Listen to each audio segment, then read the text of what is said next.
Hello everyone, welcome back to Aparna's day out. আশা করছি তোমরা সবাই খুব ভালো আছো আর আমিও খুব ভালো আছি।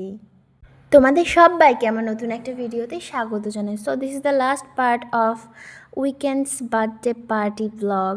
তো অনেকক্ষণ ধরে স্টার্টার খাওয়া দাওয়ার পরে আমরা ভাবলাম এবার ডিনার করতে যাই। প্রায় তখন 9টা 9:30 মতন বেজে গেছে। আমি বেশ কিছু স্যালাড নিয়ে নিলাম, egg salad, fruit mixed salad, তারপরে শসা, পেঁয়াজ, এগুলো সব নিয়ে নিলাম। তো ওগুলো ট্রাই করলাম ফার্স্টে, তারপরে চলে গেলাম ডিরেক্ট মেন কোর্সে। আমি অন্য কিছু খাইনি, কেননা পেটে একদমই জায়গা ছিল না। অনেকক্ষণ ধরে স্টার্টারের পিছনে টাইম স্পেন্ড করেছি। একদম ডিরেক্ট জিরা রাইস আর মাটন কষাটা নিয়ে নিলাম।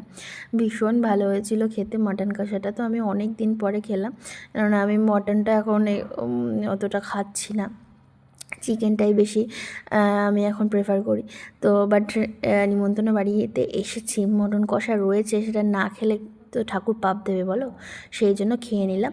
তো ওখানে ছিল বুফে সিস্টেম, দাঁড়িয়ে দাঁড়িয়ে খাওয়া যাবে, আবার কিছু টেবিলও দেওয়া ছিল। তো আমরা টেবিলের উপরে খাবারটা রেখে সুন্দর এনজয় করে খাচ্ছিলাম। তারপরেই চলে গেলাম হচ্ছে ডেজার্টে। রাবড়ি, চাটনি আর পাঁপড় নিয়ে নিয়েছিলাম।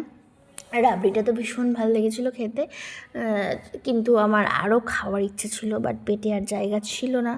তো তারপরে আমি হঠাৎ করে শুনলাম ওদিকে রিটার্ন গিফট দেওয়া হচ্ছে। রিটার্ন গিফটের আইডিয়াটা আমার ভীষণ ভালো লাগলো।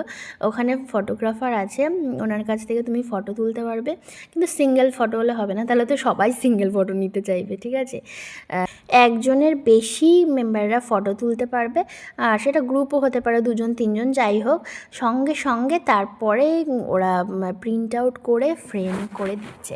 তো আমাদের তো দেখেই ভীষণ মজা লাগলো যে চলো ফ্রেম নিয়ে যাব। আমি তো 2টো ফ্রেম নিয়েছিলাম, একটা তুলেছিলাম আমি, পিয়ালি আর ম্যাম, আর একটা আমাদের গ্রুপ ফটো ছিল। সো আমার 2টো ফ্রেমই ভীষণ পছন্দ হয়েছে। এই আইডিয়াটা আমার ভীষণ ভালো লাগলো। এরম আমি কোনো যে ইনভিটেশানে গেছি রিটার্ন গিফট পাইনি। জেনারেলি সব জায়গায় বাচ্চাদের রিটার্ন গিফট দেয় বার্থডে পার্টিতে, বাট এখানে ছোট বড় সবাই সুন্দর এনজয় করেছে। স্পেসিফিক্যালি যারা 2জন গেছিলো, যেমন মা মেয়ে আমাদের অনেকে গেছিলো, তারা বেশ সুন্দর মা মেয়ের একটা গ্রুপ ফটো হয়ে গেছে। যাই হোক, তারপরে আমার বর অনেকবার ফোন করছিল, ভাবলাম এবার বেরোনো যাক, প্রায় 10টা বেজে গেছে। তো আস্তে আস্তে আমি নেমে পড়লাম ব্যাঙ্কয়েট থেকে। ওখানে সামনেই ছিল পান, নিচে বেরোনোর ওখানে পানটা গালে দিলাম, আর পানটা গালে দেওয়া মাত্রই একদম নিমেষে মিশে গেল, মনে হলো যেন আর একটা পান নিলে ভালো হতো। তো চলো, বার্থডে ব্লগ এখানেই শেষ, আবার দেখা হবে নেক্সট ভিডিওতে। Till then like, share and subscribe my channel. যারা ইউটিউব থেকে দেখছো, please subscribe my channel and like my videos. আর যারা ফেসবুক থেকে দেখছো, প্লিজ সবাই ফলো করে দিও। তো এখন bye, have a good day.